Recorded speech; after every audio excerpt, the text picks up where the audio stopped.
Zen as it appears to Western eyes. Mysterious, unfathomable, and unutterable as the mystic experience itself is, the road that leads to it should not be. It is meant to be accessible to anyone of good will, if only in stretches as measured out by him by fate. There is thus a practicalness about Zen which inspires confidence. So it is not surprising if, for the same reason that the way has to be divided up, schematically and thematically, into single steps, the learning of these steps should turn into a regular routine. There is a rigorous training in Zen which strikes one as utterly soulless. Everything must go with clockwork precision. It is distressing to the European, but not to the Oriental, that the teachers seem to pay no attention to the personal peculiarities of their pupils. They make no allowance for special forms of development and for the individually differentiated consequences of this development. They suppress them, hold them in contempt, cut everything to the same pattern. In order to understand this, it is of little help to say, the East is impersonal. On the contrary, the masters know very well that there are deep-seated differences in individuals, but they also know, and here again they differ from Europeans, precisely where in the realm of mysticism these differences may be permitted to make their appearance, where they may not only be tolerated, but are actually justified. And this is certainly not on the road to mystical experience, for there it is essential to negate everything individual, to depotentiate it even to the utmost, so that one is completely emptied of one's most personal qualities.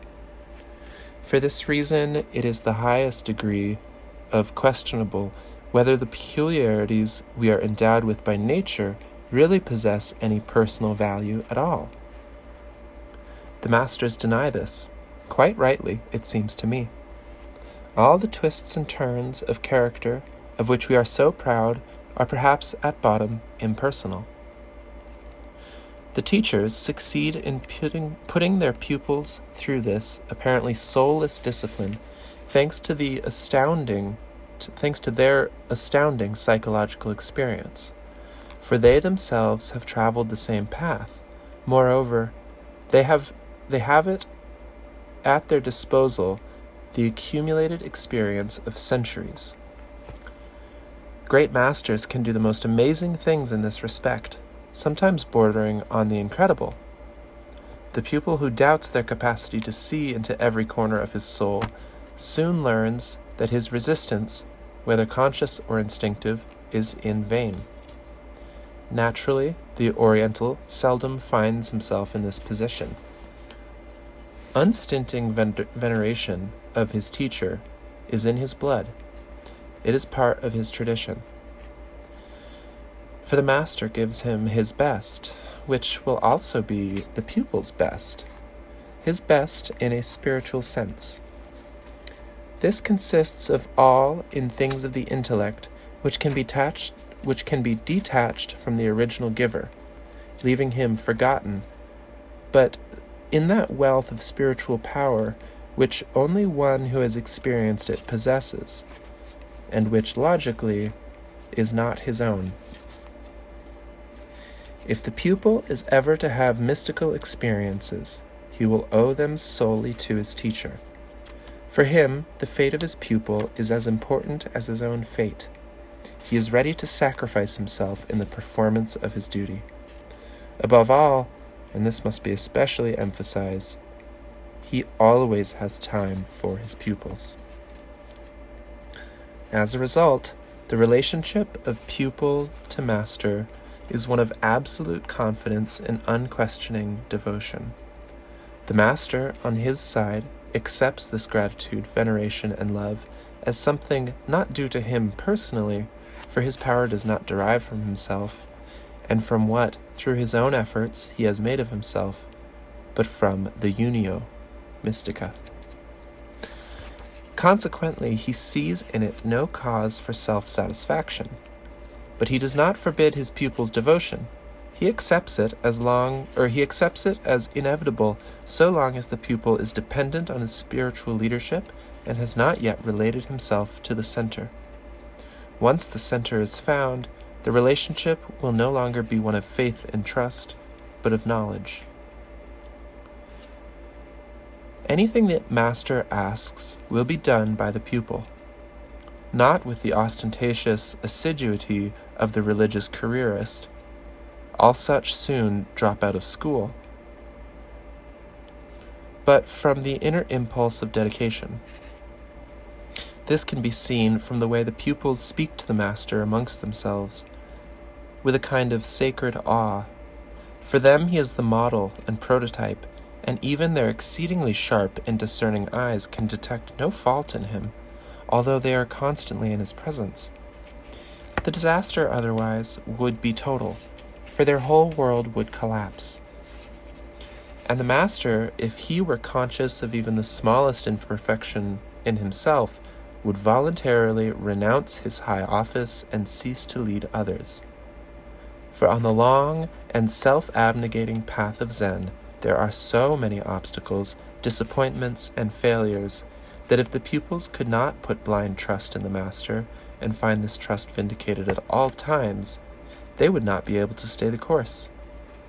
This faith alone sustains them, not the conviction that they will reach the goal, but that the master is leading them in the right direction, so far as it is their destiny to go. And should they have to break off before reaching the whole, they know that it is worth a whole life to have gone even that much of the way.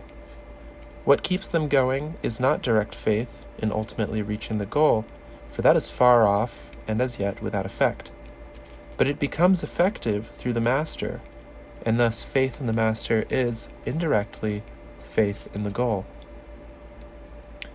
The schematization of the way, the mechanizing of instruction, the relation of pupil to teacher, all this helps us to understand why, from the very beginning, there were schools of mysticism in the Far East, and why neither the way nor the experience of truth nor the life of the initiate was left to chance, but was subjected to systematic training and influence.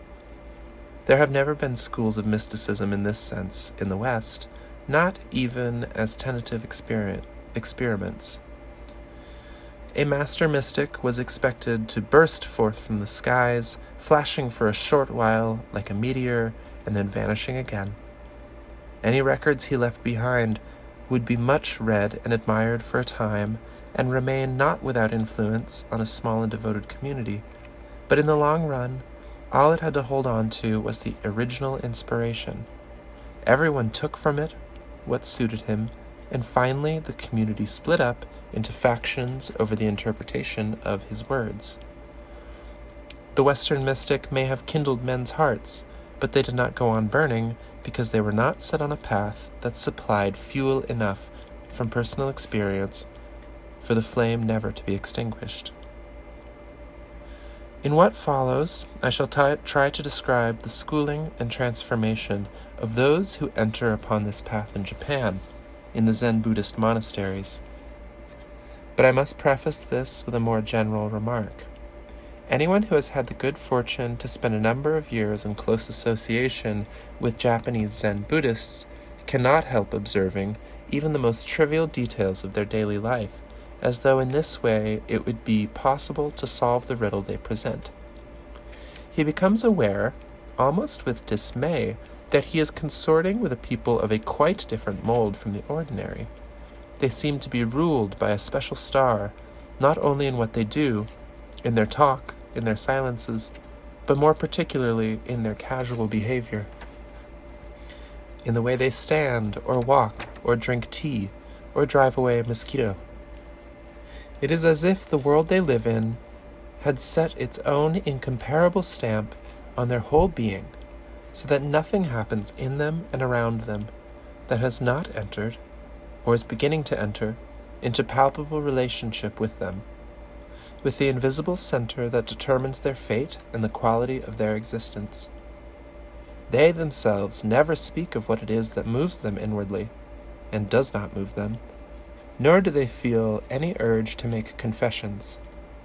With an impenetrable smile, they withdraw from investigation and completely ignore any questions put by mere curiosity. Their secret can be approached only by one who is on the way to experiencing it himself.